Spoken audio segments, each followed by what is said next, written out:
"What's between your legs?" Lone Rancher asked the giant bride. On Christmas Eve, what he saw left him devastated. Dalton Thornridge, lone rancher, broken widower, desperate man, never imagined he'd ask his giant mail-order bride such a crude, devastating question on Christmas Eve. But there he stood, whiskey-drunk and trembling, staring up at Constance Blackwell's 6'2" frame in the firelight of his Wyoming ranch house, and the words tore from his throat like a confession. "What's between your legs, woman? What are you hiding from me?" The giant bride didn't flinch, didn't cry, didn't beg. Instead, Constance, this massive, powerful woman who'd traveled 800 miles to marry a man she'd never met, lifted her chin with a dignity that made Dalton's heart crack. "You want to know what's between my legs, Mr. Fia Thornridge?" Her voice was steady as iron. "Fine, I'll show you. But we're getting ahead of ourselves." Because 6 hours earlier, Dalton Thornridge had been a different man, a hopeful man. A man who believed that maybe, just maybe, God was giving him a second chance at the life he'd lost. The train had arrived at sunset, belching black smoke into the pink Wyoming sky. Christmas Eve, 1883. Snow fell gentle on Redemption Creek, covering the platform in white that crunched under Dalton's boots as he waited. His hands shook, not from cold but from something else. Fear, maybe. Or hope. He couldn't tell the difference anymore. Then she stepped off that train, and Dalton's breath caught in his chest. She was a giant, a true giant. 6'2" in her traveling boots, with shoulders broad as any ranch hand he'd ever hired. Her gray dress strained across a frame built for hard work, and her hands, God, her hands were huge, calloused, the hands of someone who knew what it meant to survive. But it was her face that stopped him cold. Handsome, not pretty. Strong jaw, eyes the color of winter oak. And sad. So desperately, bone-deep sad that Dalton recognized it immediately, because he saw that same sadness every morning in his shaving mirror. "Mr. Thornridge." Her voice was low, steady, careful. "Miss Blackwell." He tipped his hat, suddenly feeling every inch of his 5'7" height. The top of his head barely reached her chin. He watched her notice the difference. Watched a flush creep up her neck like shame. "Your sister's letters said you needed a strong woman for ranch work," she said quietly. "I apologize if my stature is more than you bargained for." "No, ma'am." Dalton grabbed her trunk from the platform. Christ, it weighed more than a full-grown calf. "Strong is exactly what I need." The wagon ride out to the ranch was quiet, except for the creak of wheels and the soft sound of hooves in snow. Dalton kept stealing glances at her. She sat perfectly straight, hands folded in her lap like she was trying to take up less space, despite being the biggest woman he'd ever seen. The setting sun caught gold in her brown hair, something twisted in Dalton's chest. Not attraction exactly, not yet, but something. Recognition, maybe. "You understand what you're coming to?" he finally asked, his voice rough. "It's not a grand place. 300 acres of stubborn earth, cattle that are more trouble than profit. A house that hasn't had a woman's touch in 3 years. Your sister explained about your wife. I'm very sorry for your loss." The words were formal, polite, but something in her tone made Dalton look over. She understood loss. He could hear it in every syllable. "Martha died bringing our son into the world," he heard himself say. The whiskey he'd drunk before coming to the station was loosening his tongue. Lost them both in one night. Blood everywhere, screaming, then silence. He shouldn't have said it, shouldn't have put that horror on a stranger. But Constance didn't look away. "That's a grief no man should carry alone," she said softly. "I need sons, Miss Blackwell." The words came out harder than he meant. Need someone to leave this land to. Need a family again. A real family. Her hands tightened in her lap. Just a small movement, but Dalton saw it. "I understand," she said. "Do you?" He pulled the wagon to a stop right there in the middle of the snow-covered road. He needed to see her face, needed to know she understood what he was asking. "Because I'm not looking for a housekeeper. I'm looking for a wife, a true wife, someone to build something with, someone to give me the sons I lost." Constance turned to face him fully. In the dying light, her eyes were fierce and bright and full of something Dalton couldn't name. "Mr. Thornridge, I've come 800 miles in the dead of winter to marry a man I've never met. I don't do things halfway. If you're asking whether I understand what marriage means, the fullness of it, then yes, I understand perfectly." Heat rushed through Dalton's body. For the first time in 3 years, he felt something other than grief, something warm and alive and terrifying. "Then we'll speak to Reverend Coltrane tomorrow," he said. "Christmas Day wedding. That suit you?" "That suits me fine." When they pulled up to the ranch house, small, weathered, but solid against the darkening sky, Dalton helped Constance down from the wagon. Her hand in his was calloused, strong, warm, real. When she stepped down, she stood half a head taller than him, and for just a second, Dalton felt small, felt less than a man. But then Constance looked at his ranch, the house, the barn, the snow-covered fields stretching toward dark mountains, and whispered, "It's beautiful." And Dalton thought maybe, just maybe, his sister Pearline had been right. Maybe this giant woman with sad eyes was exactly what he needed. If only he'd known what she was hiding. If only he'd known what was between her legs, or rather, what wasn't there anymore. If only he'd known that in 6 hours he'd be drunk and devastated and asking her the cruelest question a man could ask a woman. But right now, in this moment, with snow falling gentle and Christmas Eve spreading quiet over the land, Dalton Thornridge let himself hope. The house smelled like cinnamon and cedar and something else, something that reminded Dalton of before, of when Martha was alive and the ranch house was a home instead of a tomb. His sister Pearline had come earlier in the day to prepare Christmas Eve supper and decorate. Pine boughs hung over the mantel, candles flickered in every window. A small tree stood in the corner, strung with paper chains that Pearline's daughters had made. She'd left the food warming on the stove and made herself scarce, which Dalton appreciated. This night needed to be just the two of them. Constance stood in the main room, taking everything in. Her eyes moved across the simple furniture, the stone fireplace, the braided rug that Martha had made during her first winter as Dalton's wife. The giant bride's face was unreadable. "It's lovely," she finally said.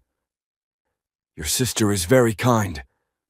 Pearline's been trying to marry me off for 2 years," Dalton said, hanging his hat and coat. "Thinks a man needs a woman to keep him from drinking himself to death." "Does he?" The question was direct, honest. Dalton liked that. "Maybe," he admitted. He moved to the stove and lifted the lid on the pot of stew. Steam rose, carrying the scent of beef and vegetables. "You hungry?" "Starving." They ate at the small kitchen table, and Dalton watched Constance eat. She didn't pick at her food like the town ladies did, all delicate and proper. She ate like someone who knew what hunger felt like, who knew what it meant to work hard enough that your body needed fuel. She cleaned her plate and accepted seconds without apology. "You can really work a ranch?" Dalton asked. "I've been working my father's farm since I was 12, Constance said. "After my mother died, there was no one else. I can mend fence, birth calves, break horses, butcher hogs. I can do anything a man can do." "Your father let you do men's work." Something dark crossed Constance's face. "My father didn't have a choice. He had 5 daughters and no sons. Someone had to keep the farm running. 5 daughters. Dalton leaned back in his chair. Why'd he let you go? Why'd he agree to this arrangement? Constance's hands stilled on her fork. For a long moment, she didn't answer. The firelight cast shadows across her strong features.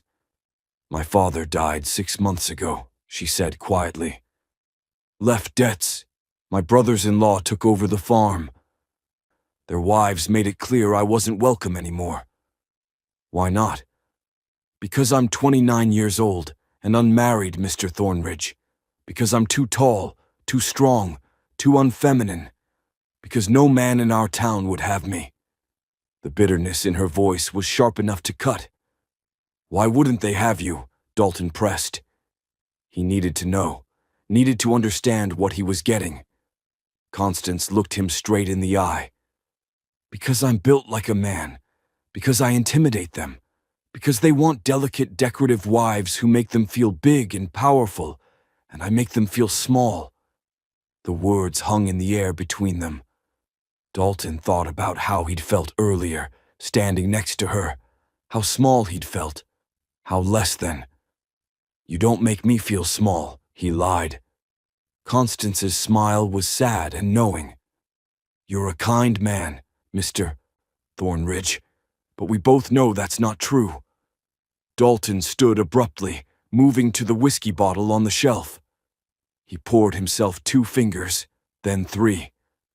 The liquor burned going down, but it steadied him. I need sons, he said again, his back to her. I need to know you can give me that you're... He struggled for the words. That you're capable, that there's nothing wrong with you. The silence behind him was terrible. What are you asking me? Constance's voice had gone cold. Dalton turned. The whiskey was making him brave and stupid. I'm asking if you're a whole woman, if you can bear children, if there's any reason you can't give me what I need. Constance stood slowly. Even across the room, she towered. Her face had gone pale. Your sister's letters said you were a good man, she said quietly. A grieving man, but a good one. Was she wrong? I buried a son I never got to hold, Dalton said, and the whiskey made his voice crack. I buried my wife with our baby still inside her, because the doc couldn't save either of them.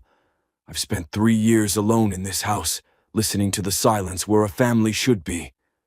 So forgive me, Miss Blackwell, if I need to know that you can give me what I've lost. Tears shone in Constance's eyes, but she didn't let them fall.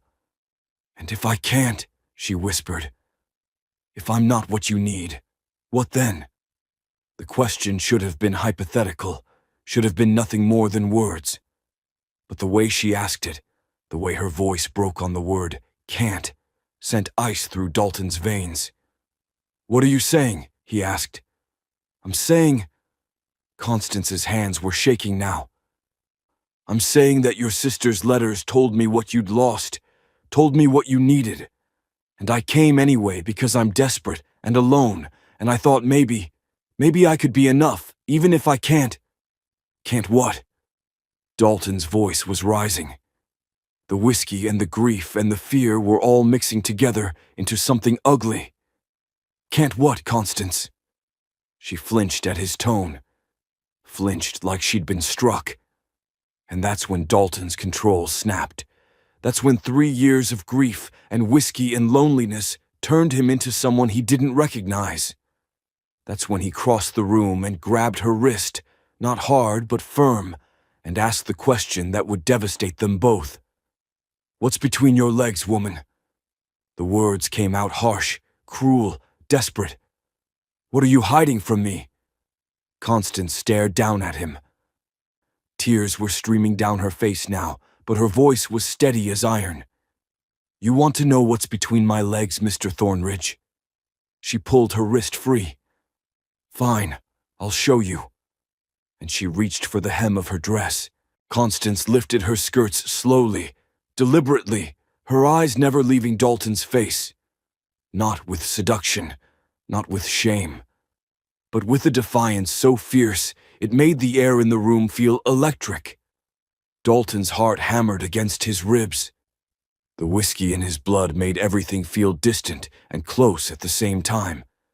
He didn't know what he expected to see, didn't know what answer he was looking for, but he knew, somewhere deep in his gut, that whatever came next would change everything. She lifted the fabric past her ankles, past her calves, past her knees, and then she stopped. "Look," she said quietly. "Look at what's between my legs, Dalton Thornridge. Look at what makes me unfit to be any man's wife." Dalton looked. At first, he didn't understand what he was seeing. The firelight cast strange shadows across her skin. Her legs were strong, muscular, feminine. But there, across her lower abdomen, disappearing beneath the fabric she still held, were scars. Thick, raised scars that cut across her flesh like someone had taken a knife and carved her open. "What?" His voice came out strangled. "What is that?" Constance let the dress fall. She turned away from him, toward the fire, and her shoulders shook once before she steadied herself. "I was 14 years old," she said. "There was an accident on the farm. A plow horse spooked, dragged a piece of equipment. It caught me across the belly, tore me open. My father got the doctor, but we lived too far from town. By the time he arrived, I'd lost too much blood. The infection had already set in." Dalton stood frozen, his mind trying to catch up with her words. "The doctor saved my life," Constance continued. Her voice was flat now, emotionless, like she was reciting facts about someone else. "But he had to remove things, cut things out. He said I was lucky to survive, said most girls don't make it through that kind of trauma." The room felt too small suddenly, too hot. Dalton's chest was tight. "What are you telling me?" he whispered. Constance turned to face him. Her eyes were red but dry now, all cried out. "I'm telling you that I can't give you sons, Dalton. I can't give you daughters. I can't give you the family you lost. What's between my legs is broken, has been broken for 15 years. She laughed, but it was a hollow, terrible sound. "I'm a woman who can't do the one thing women are supposed to do. I'm barren, empty, useless." The word hit Dalton like a fist to the stomach. Barren. His first wife, Martha, had been the opposite. Too fertile, maybe. Gotten pregnant within a month of their wedding. Carried the baby full term. But her body had been too small, too delicate. The baby had been too big. And when the labor went wrong, there was nothing anyone could do but watch her bleed and scream and die. And now here stood Constance. Big enough, strong enough, alive enough to survive what had killed Martha, but unable to give him what Martha had died trying to give. "You knew," Dalton said slowly. The whiskey was wearing off now, leaving behind a cold, terrible clarity. "You knew what I needed, and you came anyway." "Yes. You lied to me." "I didn't lie." Constance's voice was sharp now. "I told your sister I was strong, that I could work, that I understood what marriage meant. All of that was true." "You lied by omission," Dalton's voice rose. "You let me believe you could give me children." "You never asked," Constance shouted back. "Your sister's letters talked about needing help on the ranch, about needing a strong woman who wasn't afraid of hard work, about needing someone to share the burden. She never said." "I said," Dalton roared. "I told you in the wagon. I told you I needed sons. I told you I needed a family. And I thought maybe," Constance's voice broke, "I thought maybe I could be enough anyway.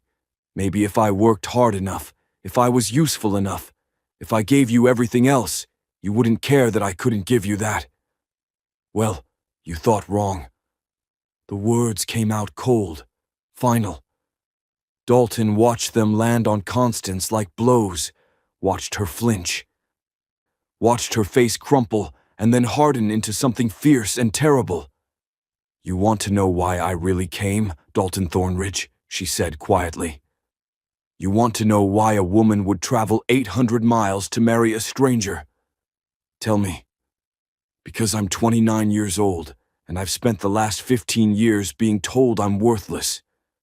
Being told that a woman who can't bear children has no value.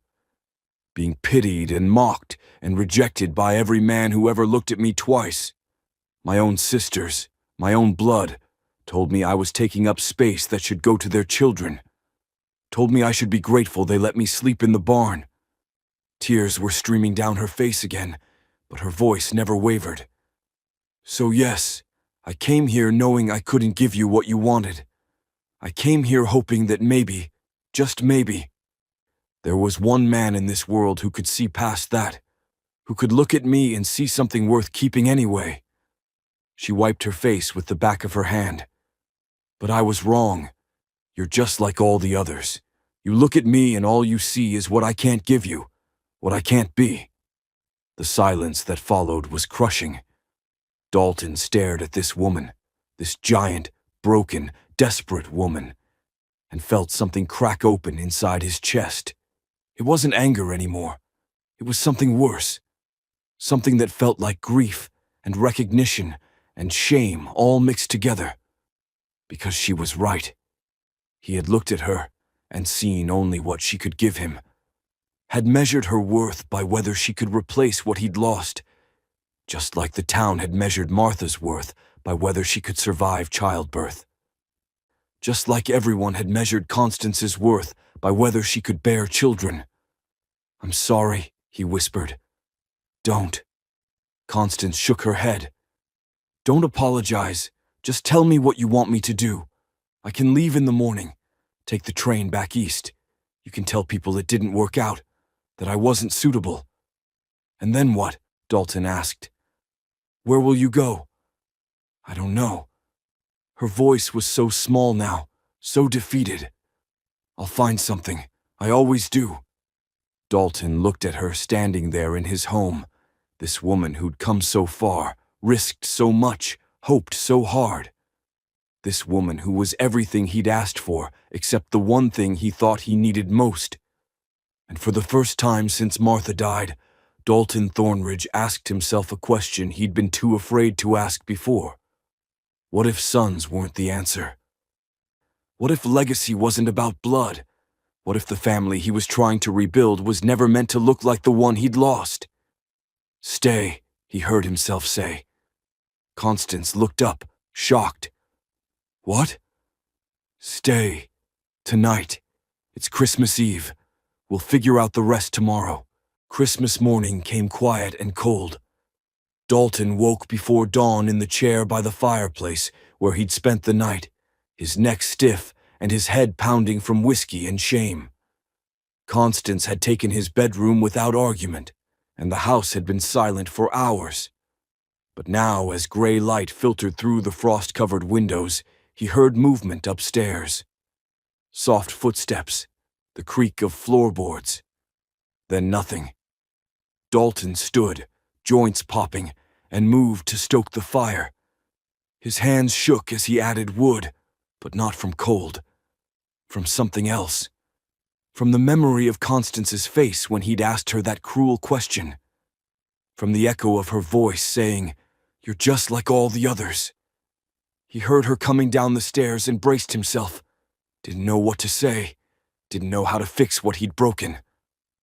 Constance appeared in the doorway wearing the same gray dress from yesterday. Her hair was pulled back tight, her face scrubbed clean, her eyes red but dry. She looked like someone preparing for battle. "I'll leave this morning," she said without preamble. "I won't hold you to any promises, won't cause you embarrassment. I'll tell people it was my choice. Constance, please don't make this harder than it is." Her voice was steady but fragile. "You were honest about what you needed. I was dishonest about what I could give. That's the end of it." "Is it?" Dalton moved toward her. "Is that really the end? What else could it be?" Dalton stopped a few feet away, looking up at this woman who towered over him. This woman who could outwork any man on his ranch. This woman who'd been brave enough to travel 800 miles alone. This woman who'd survived being torn open and carved up and told she was worthless, and still had the courage to hope. "I spent all night thinking," he said quietly. "About Martha, about the son I lost, about what I've been trying to build here." Constance's jaw tightened. "I know what you've been trying to build, and I can't help you build it. Maybe I've been trying to build the wrong thing." She blinked, confused. Dalton ran a hand through his hair, searching for words. "Martha died trying to give me a son. Died because I needed an heir. Died because I believed a man's legacy was measured in children who carried his name." His voice cracked. "But what kind of legacy is that if it kills the people you love?" "Dalton, let me finish." He stepped closer. "I've been so focused on replacing what I lost that I couldn't see what was right in front of me. You came here offering partnership, offering strength, offering your whole self, scars and all, and I threw it back in your face because it wasn't the exact shape I decided I needed." Tears welled in Constance's eyes. "Last night you asked if I was just like all the others," Dalton continued. "And the truth is, I was. I looked at you and saw what you couldn't give instead of what you could. I measured your worth by someone else's standards instead of seeing your value for what it is." "And what value is that?" Constance whispered. "What am I worth if I can't give you children?" "Everything." The word came out fierce. "You're worth everything, Constance Blackwell. You're strong and brave and honest. You survived something that would have killed most people.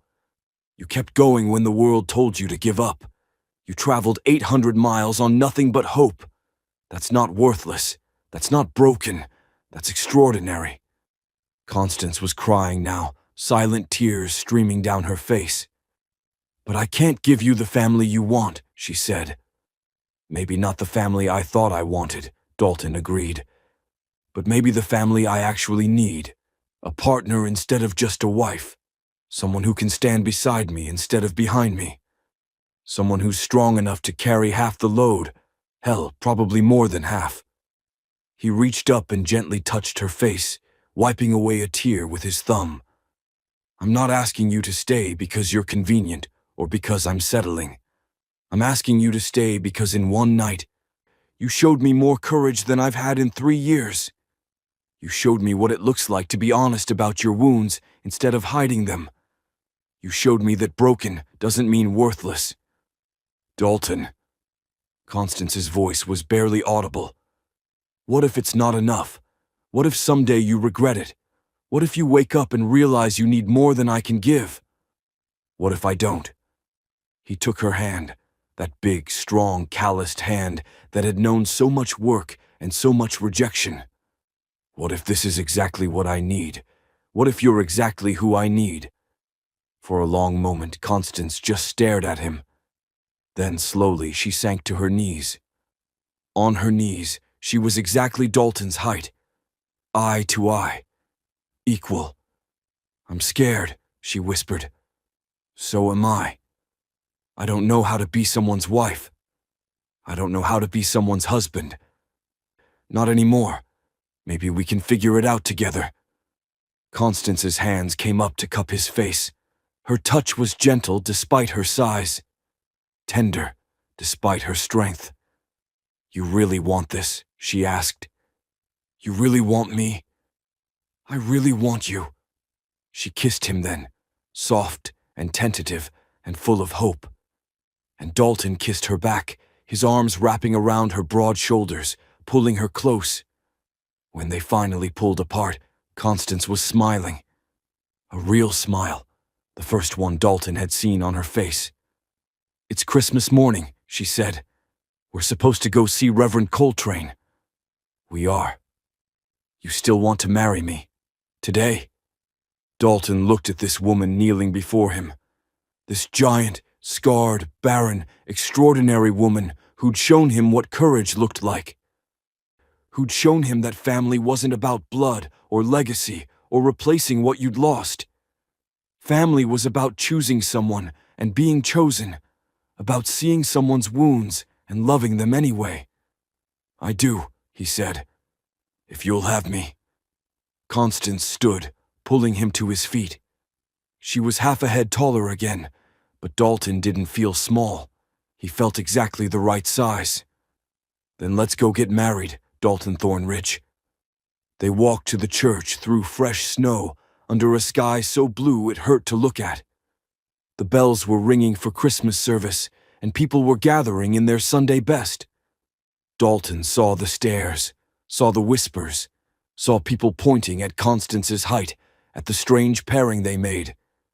But he didn't care.